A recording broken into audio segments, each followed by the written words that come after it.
Hello and welcome back to Lecture 7. In our previous lecture, we discussed the story of Prometheus and Pandora and looked at some of its implications for the Greek view of gender relationships and for the relationship between gods and humans. In the next several lectures, starting with this one, we'll be examining individual Olympian gods, looking at their characteristics and why they are important. We begin in this lecture by examining the goddess Demeter. And we look at Demeter through one of the richest works of literature to survive from the ancient world, the Homeric Hymn to Demeter, which tells the story of Demeter's search for her missing daughter, Persephone. Now, before I talk about the myth itself, I need to explain what the Homeric hymns are. These are a series of poems in honor of various different gods and goddesses. They range in length from just a few lines to several hundred lines. The Homeric Hymn to Demeter is several hundred lines long, in fact. And they're called Homeric because they are written in the same dialect of Greek, using the same poetic meter, dactylic hexameter, and many of the same turns of phrase and vocabulary as we see in the Homeric epics, the Iliad and the Odyssey. The classical Greeks themselves assumed that the Homeric hymns had in fact been written by Homer, the person they believed to have written the Iliad and the Odyssey. Modern scholarship finds it problematic to posit even that one man named Homer wrote the Iliad and the Odyssey, and modern scholars are quite certain that the Homeric hymns were not composed even at the same time as the Iliad or the Odyssey, let alone written by the same author. The hymns, in fact, were composed over a period of several centuries. The earliest one may well be the Homeric Hymn to Demeter. It's certainly one of the earliest. It was probably written down between 650 and 550 BC. So they're called Homeric because they're written in the style of Homer. They're called hymns, which originally in Greek just meant songs. They happen to be songs in honor of various gods and goddesses. And the longer Homeric hymns in particular are very useful for understanding the essential nature of the deities to which they're dedicated, because they tend to tell a story that is in some way key for understanding the nature of the god whom they honor.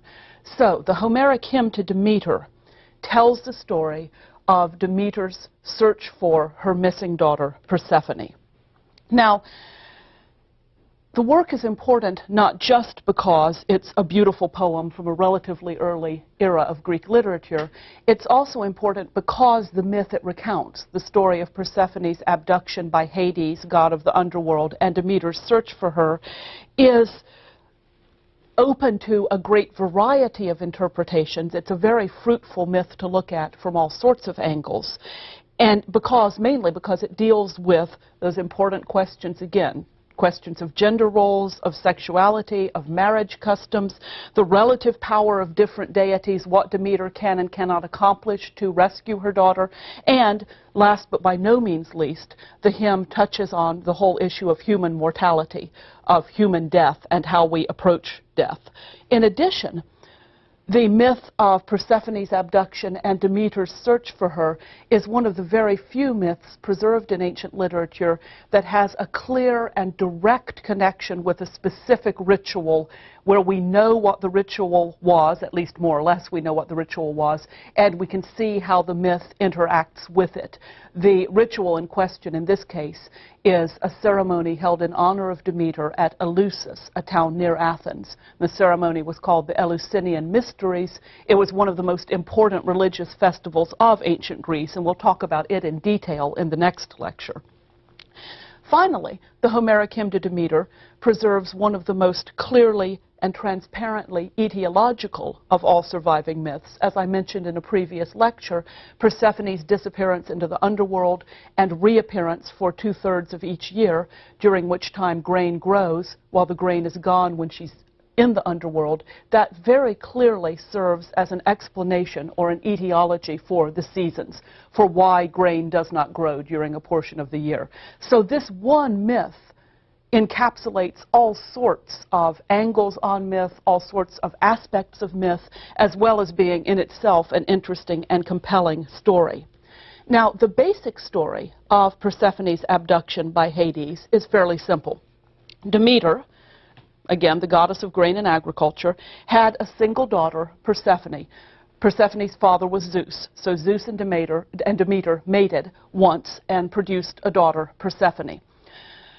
With Zeus's permission, Hades, god of the underworld, comes out of Hades, out of Tartaros one day, seizes Persephone as she's picking flowers in a field, and takes her down to Tartaros with him to be his bride. This is one of the very few times in myth when Hades actually leaves Tartaros and comes back to the world of the living. He does so to get Persephone. Demeter does not know what's happened to her daughter. She wanders the world looking for Persephone. During her wanderings, she visits the town of Eleusis near Athens. Eventually, Demeter forces Zeus's hand to try to get Persephone back by causing a famine, refusing to let any grain grow. If the famine continues, all humankind will die out, and therefore Zeus strikes a bargain between Hades and Demeter so that humanity will not starve to death. Zeus begins by ordering Hades to return Persephone permanently. However, while Persephone was in Tartaros, she ate a seed of a pomegranate, and this means she can't leave Tartaros permanently. The idea apparently is that if you eat a substance while you're in the underworld, you have to stay in the underworld.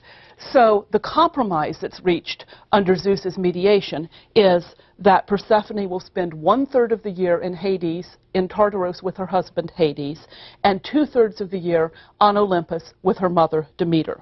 That's the basic storyline, but there is much more going on in this basic story than is immediately obvious. As told in the Homeric Hymn of Demeter, Demeter's search for Persephone tells us a great deal about, or a better way to put it might be, reflects in great detail various aspects of ancient Greek life, or perhaps it would be more accurate at this point to say of ancient Athenian life. That's something I haven't really mentioned in detail yet, but when we talk about ancient Greek culture, that's really a rather inaccurate expression. We would probably normally be better off saying ancient Athenian culture, because of all the ancient city-states in Greece, Athens is the one about which we know out and away the most, and the bulk of ancient Greek literature that has survived to the present day comes from Athens, as does the Homeric Hymn to Demeter. So it's probably safer to say that the Homeric Hymn to Demeter gives us insight onto several important aspects of Athenian life, rather than to say Greek life in general. First, it reflects quite clearly actual Greek marriage practices. A marriage in Athens was a contract between the groom and the bride's father. It was a business transaction almost, undertaken by two males, in which the girl was simply the object that was exchanged between the two males. The girl did not have to consent to the marriage. Her consent was not necessary. There was no legal or social requirement, I suppose, that she even had to be told ahead of time that she was going to be married. Now, we can hope that most human fathers did at least tell their wives and tell their daughters that they were arranging a marriage for the daughter in question. Zeus's giving Persephone to Hades without even telling Demeter that this is going to happen is a bit extreme, but it's an extreme of normal practice. The idea that the marriage is arranged between Zeus and Hades rather than Hades asking Persephone, would you like to marry me? That's completely normal. Secondly, Persephone marries her own uncle. Now, we've seen a lot of incest already among the gods. Zeus marries his sister, Demeter is Zeus's sister, and so forth. But this, the marriage of a girl to her uncle, to her father's brother, would not be considered incest in ancient Athens. In fact, when a man had only daughters, when he had no male heirs, it was not only appropriate, it was considered necessary that his eldest daughter marry his closest male relative, which normally meant the father's brother, i.e. her own uncle. Such a girl was called an epikleros. There was a particular term for her.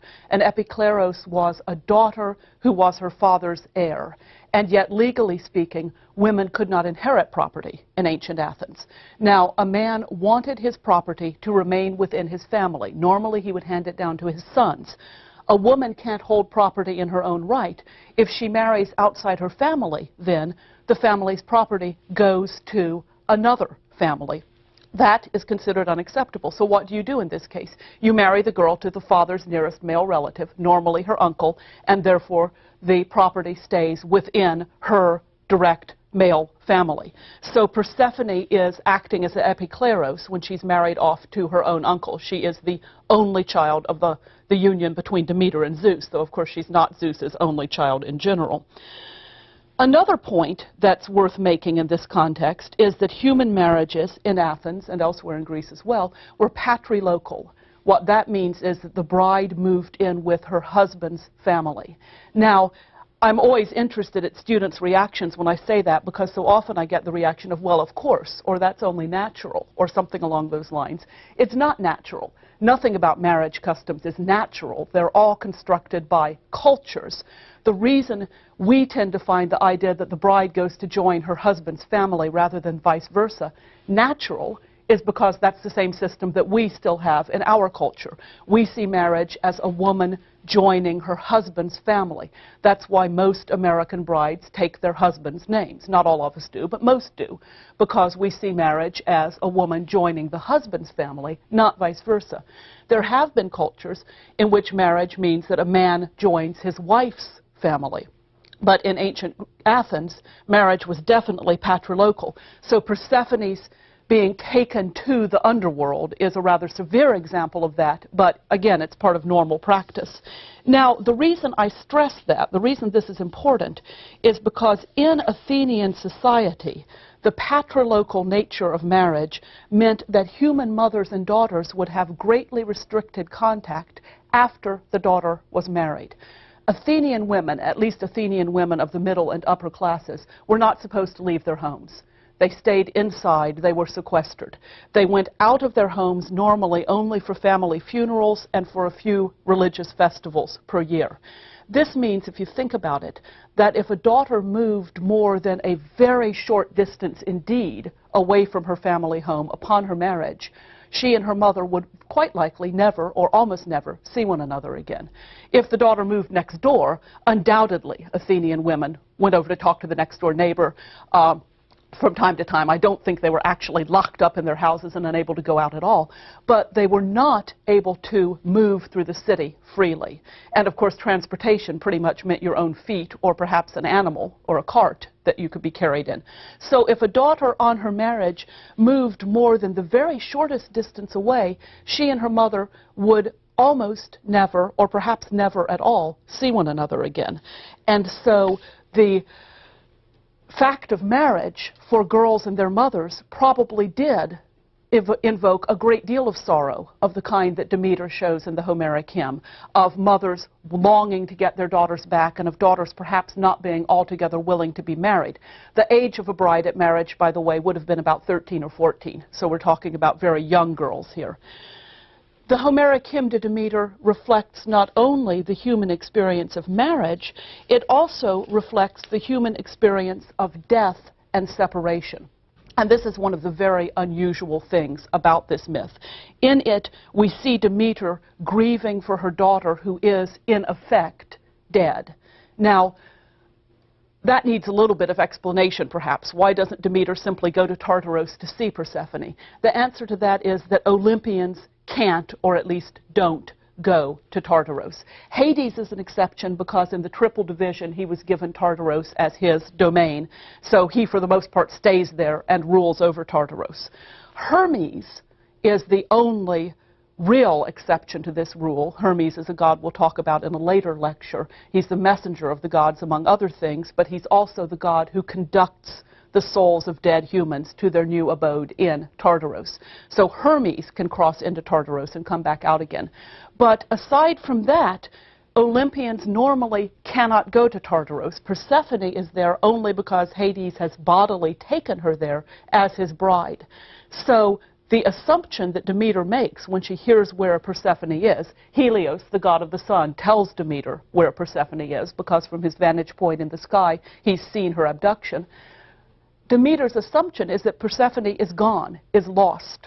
And Demeter's reaction is very much like a human being's reaction at the death of a loved one. She even goes through some gestures, tearing her robe and so forth, that would normally be gestures a human being would do while grieving for the death of a loved one. So in Demeter's reaction to Persephone's disappearance, we have the only time that we see a god or goddess in effect mourning the death of another god or goddess. So Demeter has lost her daughter to marriage, and she's lost her daughter to at least the land of death, if not death itself. This underlines a symbolic connection that we see in a great deal of Greek literature between marriage and death. In part, that's probably because those are two great transition periods in life. Also, more grimly, it's probably a quite factual connection. A great many women died because they married. They died in childbirth. Infant mortality was high. Maternal mortality was very high. As far as we know, it's hard to tell. There are no records, but it seems that maternal mortality would have been very high. A girl who was married at 14 and who had a baby a year would quite likely die in one of those childbirths fairly early on in her life. And one way we know this is that we do have records of men marrying 2 or 3 or even more wives as they lived a more normal lifespan. Normal by our terms, that is. Now, the Homeric hymn not only reflects marriage practices and reminds us of the reality of death for humans, it also gives us a picture of the gods' attitude toward and relationship with humans. As we've talked about a little bit before, humans are useful to the gods, but we're not objects of affection. We see this in the hymn to Demeter when Zeus strikes the compromise so Demeter can have Persephone back for part of the year to keep Demeter from starving the humans to death. That sounds like Zeus is concerned for humans, is worried about us, feels pity for us. Not at all. The hymn says very clearly that Demeter would have killed off the race of human beings and deprived the Olympians of the honor of sacrifices if Zeus had not interfered. What Zeus is concerned with is that he and the other gods will no longer receive honor through sacrifice if the humans die. He doesn't care about the humans in and of themselves. He cares about his own honor through sacrifices that humans make to him. Now, the Homeric hymn to Demeter really consists of 2 interlocked or intertwined stories. The story of Persephone's abduction and return to her mother, or at least partial return to her mother, is the main story, the framing story. But inside that story, as I already mentioned, there's an account of Demeter visiting the town of Eleusis, a town near Athens, and the story of what she does while she's there. This second story is no less important in the Homeric hymn, though it is sandwiched in the middle between the disappearance of Persephone and the return of Persephone. We have this other story, the story of Demeter's visit to Eleusis. In this second narrative framework of the Homeric hymn, Demeter goes to Eleusis and visits the queen there, Metaneira, queen of Eleusis. There's also a king of Eleusis, but he figures very little in the story. Demeter's interaction is with the queen's daughters, and the queen's baby son. When Demeter wanders to Eleusis, she's disguised as an old woman, a human being. And while she's sitting by a well, she meets the 4 daughters of Queen Metaneira. These daughters are teenagers. They're presented as being young women about old enough to get married, so that means they're teenagers. They tell Demeter that they have a baby brother, and Demeter volunteers to be the nanny for the baby brother. Now, Demophon, that's the baby boy's name, is described as a late-born and much-desired son. The implication is that his mother had had these 4 daughters, who are now teenagers, had probably almost given up on ever having another child, and then finally has the baby boy, who in a patriarchal society is so crucially important. In other words, this would be a more than normally cherished son. Metaneira is probably near the end of her childbearing years at this point. If Demophon dies, there's not likely to be a baby brother to replace him. In a culture where infant mortality is very high, an old woman who has experience caring for babies, and that's how Demeter presents herself, as an experienced nanny, would be an invaluable addition to a family circle because she knows what to do. She has experience. She's seen babies through childhood illnesses. She can take care of him. And Metanera says to Demeter when she hires her as a nanny, if you nourish him and raise him up to adulthood, I will give you great gifts and great honor.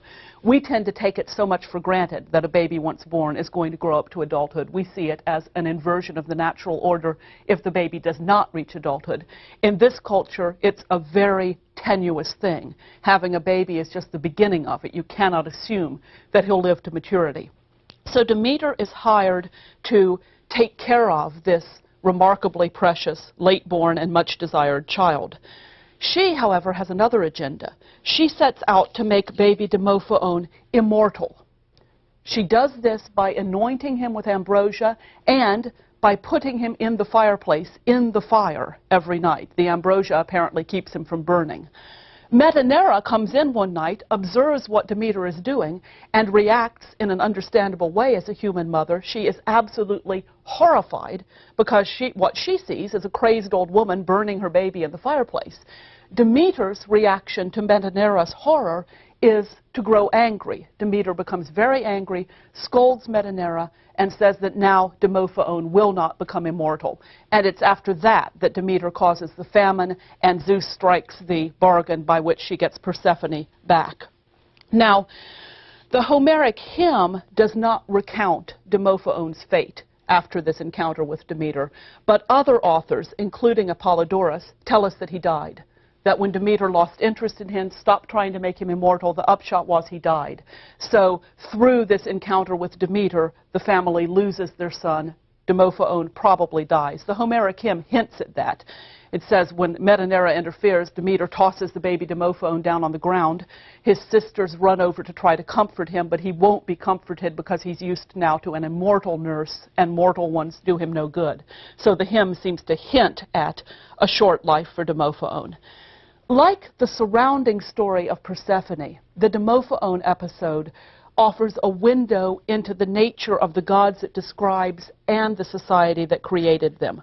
First of all, Demeter seems to be using Demophoon as a Persephone substitute. She seems to be trying to provide a substitute child for herself. This is a pause in her search for Persephone.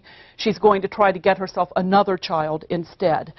And in this context, I think it's noteworthy and important that she picks a male child.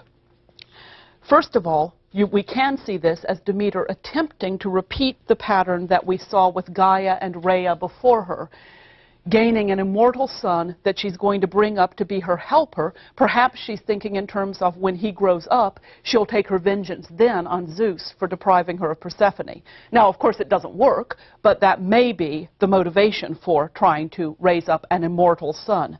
Secondly, and this is a point my students very frequently see as the crucial point here, a male child won't be taken away from her through marriage. Why does she pick a male substitute for Persephone rather than getting a baby girl? The male child stays with his mother. But Demeter's attempt to immortalize Demophoon does not work. And that, of course, is consistent with the picture we talked about in Theogony. Once Zeus is in power, the order of the universe is fixed. It's not going to be possible now for a goddess, no matter how powerful, to bring up a male child who will help her overthrow her brother, in this case, the child's father, usually. By trying to immortalize a human child, Demeter may also be attempting to redress the balance between herself and Hades. What I mean by that is that Hades has taken an entity, a being, that should not belong to him. He's taken Persephone, who ought to be immortal. Perhaps Demeter is in effect saying, all right, you took one of mine, I will take one of yours. Hades is ruler over all the human souls who have ever died, which means, in effect, all the human souls who ever have or ever will live. One of Hades' titles is the Lord of all, or the receiver of all. He's also described as a very rich god. And so when Demeter tries to immortalize Demophoon, she is, in effect, taking away from Hades a being that ought, in the normal run of things, to belong to Hades. Again, the next point I want to make about the Demophoon episode is that, again, it shows us the gods' unconcern with human emotion and their tendency to see humans as useful rather than as proper objects for affection. Demeter does not seem to love Demophoon. As I already said, when she